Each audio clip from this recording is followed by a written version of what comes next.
পররাষ্ট্র মন্ত্রণালয়, ত্রিপোলিতে বাংলাদেশ দূতাবাস এবং আন্তর্জাতিক অভিবাসন সংস্থার সহায়তায় লিবিয়া থেকে আরও ১৬৭ জন অবৈধ বাংলাদেশি অভিবাসীকে ফিরিয়ে আনা হয়েছে।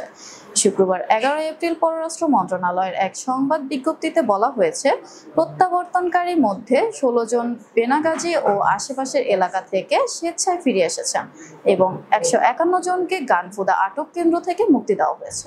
বিস্তারিত ডেস্ক রিপোর্টে। মানব পাচারকারীদের মাধ্যমে বিভ্রান্ত এবং সুযোগ সুবিধার আশায় বেশিরভাগ প্রত্যাবর্তনকারীরাই সমুদ্র পথে অবৈধভাবে ইউরোপে অভিবাসনের উদ্দেশ্যে লিবিয়ায় প্রবেশ করেছিল।